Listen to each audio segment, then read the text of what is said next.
Hi നമസ്കാരം. F ടോക്കിലേക്ക് എല്ലാവർക്കും സ്വാഗതം. 2 ദിവസമായിട്ട് നമ്മൾ വീഡിയോ ചെയ്തിട്ടില്ലായിരുന്നു, തൊണ്ടക്ക് തീരെ സുഖമില്ലായിരുന്നു.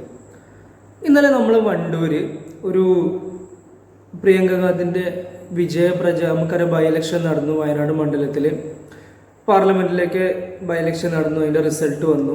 ആ റിസൾട്ട് വന്ന് ഇന്നലെ അതിൻ്റെ നന്ദി പ്രകടനമായിരുന്നു ഉണ്ടായിരുന്നത്. വണ്ടൂരും നിലമ്പൂര് അതുപോലത്തെ മമ്പടം അങ്ങനെ സ്ഥലങ്ങളിലെ തോന്നുന്നു, കറക്റ്റ് സ്ഥലം ഓർമ്മയില്ല. പക്ഷെ വണ്ടൂർ എന്തായാലും ഉണ്ടായിട്ടുണ്ടായിരുന്നു. പക്ഷെ അതിൻ്റെ ഒരു ആവശ്യം ഉണ്ടായിരുന്നോ എന്നാണ് ഞാൻ ഇങ്ങോട്ട് ചോദിക്കുന്നത്. എൻ്റെ ഒരു കൺസെപ്റ്റിൽ അതിൻ്റെ ഒരു ആവശ്യമില്ല കേട്ടോ. പല ആളുകൾക്കും പല വീക്ഷണങ്ങളൊക്കെ. എൻ്റെ വീക്ഷണത്തിൽ അതിൻ്റെ ഒരു ആവശ്യം ഇല്ല എന്നാണ് എനിക്ക് തോന്നിയത്.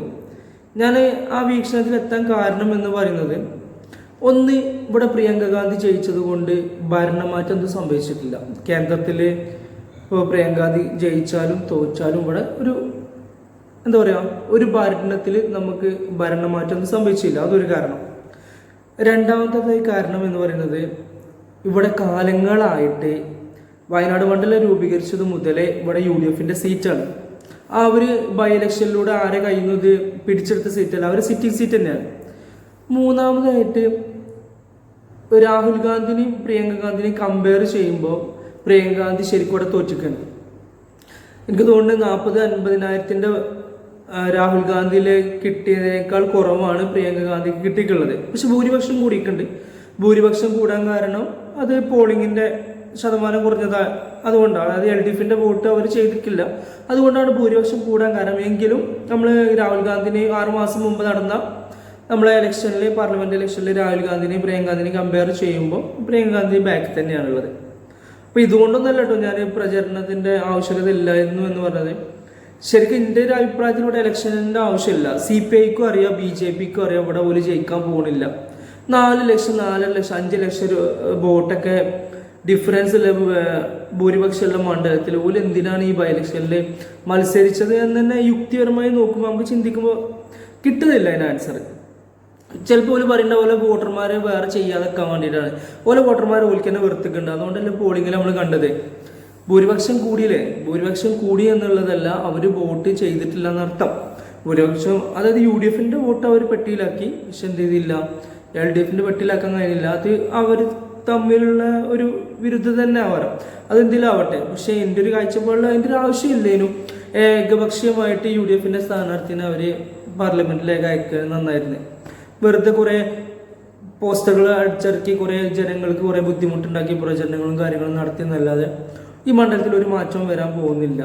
അത് UDF എവിടെ ജയിക്കുമെന്ന് എല്ലാ ചെറിയ കുട്ടികൾക്ക് വരെ അറിയുന്നൊരു കേസാണ്. അപ്പോൾ ഇലക്ഷൻ്റെ ആവശ്യമൊന്നുമില്ല, അതിൻ്റെ ആവശ്യം തന്നെ ഇല്ല എന്നാണ് എൻ്റെ ഒരു കാഴ്ചപ്പാട്. അപ്പോൾ ഇലക്ഷനൊക്കെ കഴിഞ്ഞു, ഇപ്പോൾ റിസൾട്ട് വന്ന സ്ഥിതിക്ക് ഇങ്ങനെ ഒരു നന്ദി പ്രചരണത്തിൻ്റെ ആവശ്യം ഉണ്ടാവുമെന്നാണ് നമ്മൾ ചോദിക്കുന്നത്.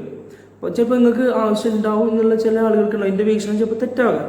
അപ്പം അങ്ങനെ ആർക്കെങ്കിലും ഉണ്ടെങ്കിൽ എന്ത് ചെയ്യാം, നമുക്ക് ആ വീക്ഷണത്തിൽ നമ്മളെ പാളിച്ചകൾ തിരുത്തി തരണം, തീർച്ചയായിട്ടും തിരുത്തി തരണം. അപ്പോൾ നമ്മൾ ഉൾക്കൊള്ളാൻ തയ്യാറാണ്. കാരണം നമ്മളത് ഏതൊരു തെറ്റ് നമ്മുടെ വീക്ഷണം ചിലപ്പോൾ 100% ശരിയാവണമെന്നില്ല.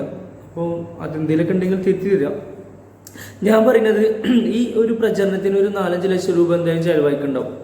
ഈ ഒരു 4-5 ലക്ഷം രൂപ നമ്മളെ വയനാട് നമുക്കറിയാം, ഇപ്പം അടുത്ത് ഒരു 2 മാസം 3 മാസം മുമ്പേ ഉരുൾപൊട്ടലും കാര്യങ്ങളൊക്കെ ഉണ്ടായിട്ട് കുറേ നാശനഷ്ടങ്ങൾ സംഭവിച്ചിട്ടുണ്ട്. അപ്പോൾ പ്രിയങ്ക ഗാന്ധി പറയുകയാണെന്ത്, ഞാൻ വയനാട് മണ്ഡലത്തിൽ ജയിച്ച എനിക്ക് പ്രചരണങ്ങളും നന്ദി പ്രചരണം അല്ലെങ്കിൽ ഇങ്ങനെ റാലിയും കാര്യങ്ങളും നടത്താൻ വലിയ താല്പര്യമില്ല.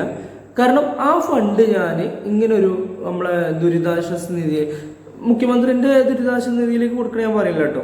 ആ കൊടുത്തതിൻ്റെ കണക്കന്നെ ഒരു വിധം നമുക്കറിയാം, ഒരു തേങ്ങയും കൊടുത്തിട്ടില്ല അനുഭവിക്കുന്ന ആളുകൾ. അപ്പോൾ ഡയറക്റ്റ് എന്തെങ്കിലും ചെയ്യാൻ പറ്റുന്നുണ്ടെങ്കിൽ ആ ഫണ്ട് ആ വീടില്ലാത്തവർക്ക് വീടിനോ അല്ലെങ്കിൽ സ്ഥലമില്ലാത്തവർക്ക് സ്ഥലത്തിനോ എന്തെങ്കിലും നിങ്ങൾ മാറ്റി വെക്കുകയാണെന്ന് പറഞ്ഞാൽ ഒരു വീഡിയോ ക്ലിപ്പ് ഇറക്കിക്കണമെങ്കിൽ ഈ വണ്ടൂർ മണ്ഡലത്തിൽ പ്രചരണം നടത്തി വണ്ടൂർ മണ്ഡലത്തിൽ ഏറ്റെടുക്കുള്ളൂ. ഈ കേരളം മൊത്തം അല്ലെങ്കിൽ ഇന്ത്യ മൊത്തം അത് ഏറ്റെടുത്തിരുന്നു എന്നുള്ളതാണ്. കാരണം ആ പ്രചരണത്തിൻ്റെ ഫണ്ട് ഇങ്ങനെ ഒരു സംഗതിക്ക് നല്ലൊരു കാര്യത്തിന് ചിലവഴിച്ചു കഴിഞ്ഞാൽ കേരളത്തിലെ ജനങ്ങൾ എന്തായാലും അത് ഏറ്റെടുക്കും, അത് ഉറപ്പാണ്. സ്റ്റാറ്റസുകളിലായിട്ടും സോഷ്യൽ മീഡിയയിലാണെങ്കിലും ഇവിടുത്തെ ചാനലുകളാണെങ്കിലും ഒക്കെ ഏറ്റെടുത്തിരുന്നു. വെറുതെ 3-4 ലക്ഷം രൂപ ചിലവാക്കിയിട്ട് വണ്ടൂര് കുറച്ച് ബ്ലോക്ക് ഉണ്ടായി എന്നല്ലാതെ ജനങ്ങൾക്ക് എന്താണ് അതുകൊണ്ടുണ്ടായ ഉപകാരം എന്ന് എനിക്ക് മനസ്സിലായിട്ടില്ല. നന്ദി പറയണം. നന്ദി പറയൽ ഞാൻ പറഞ്ഞ രൂപത്തിലാണെങ്കിൽ അതിലെന്തെങ്കിലും തെറ്റുണ്ടോ? എനിക്ക് തോന്നിയില്ല കേട്ടോ. ഈ റോഡ് ബ്ലോക്ക് ആക്കിയിട്ട് വണ്ടിയിൽ കയറിയിട്ട് ഇങ്ങനെ കൈ വീശി തന്നെ പോകണമെന്ന് എനിക്ക് ഇന്ത്യ യുക്തിപരമായിട്ട് നോക്കുമ്പോൾ എനിക്ക് ശരിയായി തോന്നുന്നില്ല. ഇങ്ങനൊരു സംഗതി ഈ വയനാടിന് വേണ്ടിയിട്ട് നമ്മളെ എന്താ പറയുക, ഈ വയനാട് മണ്ഡലത്തിൽ ഇങ്ങനൊരു സംഗതി നടന്നിട്ട് തിരിഞ്ഞു നോക്കാത്തതാണ് പല രാഷ്ട്രീയക്കാരും. പക്ഷെ അവർക്ക് വേണ്ടിയിട്ട് എന്തെങ്കിലുമൊക്കെ ചെയ്തിട്ടുണ്ടെങ്കിൽ ഇതിലാറെ ഒന്നുകൂടി പവർ ഉണ്ട്, അന്തസ് ഉണ്ടായിരുന്നാണ് എനിക്ക് പറയാനുള്ളത്. ചിലപ്പോൾ നിങ്ങൾക്ക് ഈ പ്രചരണം നടത്തിയിൽ ചിലപ്പോൾ നിങ്ങൾക്ക് പോസിറ്റീവായിട്ട് കണ്ട കാര്യങ്ങളൊക്കെ ഉണ്ടാവും. ആ കാര്യങ്ങൾ എന്തെങ്കിലുമൊക്കെ ഉണ്ടെങ്കിൽ നിങ്ങൾ എന്ത് ചെയ്യുക, കമൻ്റായിട്ട് അറിയിക്കുക. അപ്പോൾ എൻ്റെ വീക്ഷണത്തിൽ അത് ശരിയായിരുന്നില്ല എന്നാണ് എൻ്റെ ഒരു വീക്ഷണം. വെറുതെ ലോറിയും ഡിജിയും കാര്യങ്ങളൊക്കെ ഇട്ടിട്ട് റോഡ് കൂടെ നടന്ന് കുറേ ആൾക്കാർക്ക് ബ്ലോക്ക് ഉണ്ടാക്കി ബുദ്ധിമുട്ടി എന്നല്ലാതെ ഞാൻ അതിലെന്ത് ഗുണം കാണില്ല. അല്ലെങ്കിൽ പിന്നെ നമ്മളെ പാർലമെൻറ്റ് ഇലക്ഷനിൽ ഇപ്പോൾ പ്രിയങ്ക ഗാന്ധി ജയിച്ചിട്ട് എന്താവേണ്ടേനും ഭരണം മാറിയിക്കേ, അല്ലെങ്കിൽ ഇത് LDFൻ്റെ സീറ്റ് UDF തിരിച്ചെടുക്കുക, അങ്ങനെയൊക്കെ എന്തിനാകുമ്പോൾ അണികൾക്ക് പ്രചരിക്കാൻ അല്ലെങ്കിൽ ചാടിക്കളിക്കാനോ DJ വെച്ച് ചാടിക്കളിക്കാനോ അതിനുള്ളൊരു ഓപ്ഷനെങ്കിലും ഉണ്ട്. എനിക്കിതിൽ എന്തോ നല്ലതായി തോന്നിയിട്ടില്ല. ഞാൻ UDFനെ കുറ്റം പറയില്ല കേട്ടോ. അതായത് ഇത് ഇങ്ങനെ നമ്മൾ 6 മാസം മുമ്പ് ഇലക്ഷൻ നടന്നിട്ടുള്ളൂ. ഇപ്പോൾ ഇലക്ഷനേനും അന്ന് കുറേ നന്ദി പറഞ്ഞല്ലേ. അപ്പോൾ ഈ ഒരു നന്ദിൻ്റെ ആവശ്യം ഉണ്ടോ എന്നാണ് പറയുന്നത്. ആ ഈ നന്ദി പ്രചാരണം നടത്തിയത് മറ്റൊരു രൂപത്തിലാക്കിക്കണമെങ്കിൽ ഇതിലേറെ അന്തസ്സുണ്ടായിരുന്നു. UDFനാണെങ്കിലും അതായത് കോൺഗ്രസിനാണെങ്കിലും ഒക്കെ അവരുടെ ഒരു മുഖച്ഛായം കൂടിയെന്നാണ് എനിക്ക് പറയാനുള്ളത്. എനിക്ക് അതിൽ യോജിപ്പില്ല. അപ്പോൾ നിങ്ങളെ അഭിപ്രായങ്ങൾ എന്ത് ചെയ്യുക, നിങ്ങളെന്തായാലും കമൻ്റായിട്ട് അറിയിക്കുക. ഓക്കെ, അപ്പോൾ താങ്ക് യു ഫോർ വാച്ചിങ്.